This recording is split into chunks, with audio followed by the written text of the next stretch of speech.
അസ്സലാമലൈക്കും, welcome back to our channel. ഞാൻ നിങ്ങളെ കണ്ട എത്ര കാലമായി, നിങ്ങൾ തന്നെ സൗണ്ട് കണ്ടിട്ട് കുറേ കാലമില്ലേ. ഇന്ന് നമ്മൾ ഉണ്ടാക്കാൻ പോകുന്നത് എൻ്റെ ഗ്രാൻഡ് മദറിൻ്റെ സൂപ്പർ ജിലേബിയാണ് ഗായ്സ്. അതിനകത്തെ രാവിലത്തെ ദോശമാവ് കുറച്ച് മാറ്റി വെക്കണം കേട്ടോ. അതിലേക്ക് കുറച്ച് മൈദപ്പൊടിയും കുറച്ച് ബേക്കിംഗ് സോഡയും ഇട്ട് കൊടുക്കണം, ഒരു നുള്ളു ഉപ്പും. ഇത് നന്നായി മിക്സ് ചെയ്യുക. ഞങ്ങൾ ഉദ്ദേശിക്കുന്നത് മഞ്ഞ കളറാട്ടോ, അതുകൊണ്ട് ഞങ്ങൾ മഞ്ഞ കളർ ആഡ് ചെയ്ത്. ഇനി നമ്മൾ ജിലേബിയുടെ മാവ് ജിലേബി ഉണ്ടാക്കാൻ പാകത്തിനായുള്ള ഒരു കുപ്പിയിലാക്കി കൊടുക്കണം.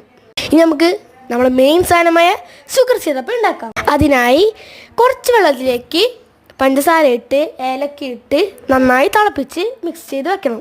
ഇത് നന്നായി വറ്റിച്ച് കട്ടിയുള്ള ഷുഗർ സിറപ്പാക്കി വെക്കുക. ഇനി ചൂടായ എണ്ണയിലേക്ക് നമ്മൾ മാറ്റി വെച്ച ജിലേബിയുടെ മാവ് ജിലേബിയുടെ ഷേപ്പിലാക്കി ഒഴിച്ചു കൊടുക്കുക. ഇത് ഫ്രൈ ചെയ്യാൻ അപ്പം തന്നെ ഷുഗർ സിറപ്പിലേക്ക് ഇട്ട് കൊടുക്കണം കേട്ടോ. ഇപ്പോൾ സ്വാദിഷ്ടമായ my grandmother's special jalebi ready. ഇഷ്ടപ്പെട്ട ലൈക്ക് ചെയ്യുക, ഷെയർ ചെയ്യുക.